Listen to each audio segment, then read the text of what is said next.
Good evening. I'm Mayor Beverly H. Burks, and this is a special call City Council meeting for Monday, February 3rd, 2025 at 6:30 p.m. I'll do roll call, starting with Vice Mayor Johnson, Councilman Carroll, I don't see him, Councilwoman Hood, Present. Councilman Perkins, Present. Councilwoman Bell, I saw she was online. Present. Okay, Councilman Carroll's coming, and Councilwoman Adid, and I recognize our interim city manager, Tammy Sadler Jones. For this agenda, we'll start with 3A, which is the public hearing to receive comments on potentially opting out of the floating homestead exemption pertinent to OCGA 48-5-44-2, or period 2I. And so at this time, just for us to make sure from a record, if Mr. Quinn, if you can do a high level overview, just so people who may tune in later would understand what we're doing. Yes, good evening, Madam Mayor. So we have before us tonight a public hearing, but to take one half step back, HB 581 is a new law in Georgia this year, which, amongst other things, what we're here about is the provision that would create what's called a floating homestead exemption. The traditional homestead exemption reduces the value of a property by a certain amount before taxing it. This is a floating homestead exemption because what it does is it tethers the increased value of a homestead property to a consumer price index that is intended to reflect inflation. So what that means is traditionally inflation might go up 2 or 3% per year, while the value of single family homes in America might go up triple that, quadruple that, just depending on the market. But traditionally, that real estate market has far outperformed inflation. So what this does is it says, if a $100,000 house, the tax assessor feels 100,000 in 2024, but in 2025 it's worth 110,000. Well, under HB 581, the increase, regardless of what the tax assessor thinks, would be limited to that inflation rate. So say 102, 103,000.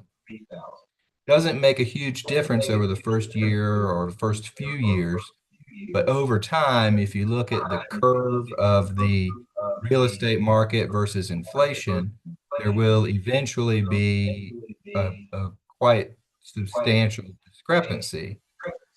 Now that would leave the government in a place where you would need to take one of two options: either reduce services because you're not taking in as much revenue based on tax as you used to, or what you would have expected to grow over time, or raise the millage rate to recover that money. And what that would do is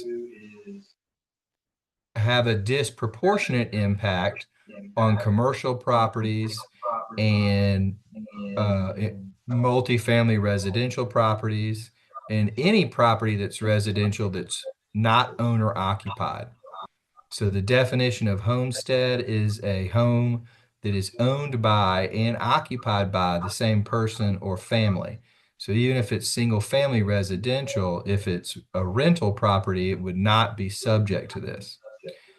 And now getting back to what we're here for tonight, the HB 581 gave every local government in Georgia the option to opt out of what I've just described. And to do that, it requires a resolution by the governing authority to be adopted by the end of this month and delivered to the Georgia Secretary of State. There's certain procedural steps, including giving notice to the public, which we've done, and holding 3 public hearings, of which this is the second of 3. And I'd be happy to talk about any other aspects of it if you like, but that's a high-level overview. Okay. And thank you again. I just wanted to make sure if someone was to look back at the recording, they would at least have this as an overview. At this time, we'll open it up to the public hearing. The public hearing is officially open. And so at any time, if someone wants to make a comment, they can make a comment at this time. I see Mr. Moore is online. Did you want to make a public comment? Right. Okay, go ahead and make a public comment. You have them? Okay, now you can speak. You unmute yourself. Okay, there you go. Okay. So as a homeowner, what does that mean in the value of the home and the taxes that I pay? I mean, I understand the Homestead Act is freezing the value of the home, but this would increase the value of the home. Is that correct? So, Mr. Moore, this is simply a public hearing for you to express yourself and is not where we're doing back and forth. So if you want to make your comment, then make your comment. Okay, my comment is I went online and looked this up and now I'm attending the meeting, but I've not been provided any information other than what was just explained, and I'm not sure I completely understand that. So there was no explanation of this given out by the city for me to have any understanding of what exactly you're talking about. Thank you. Don't worry, don't you worry. Okay, thank you. So do we have anyone else wanting to do public comment? Do we have anyone else wanting to do public comment?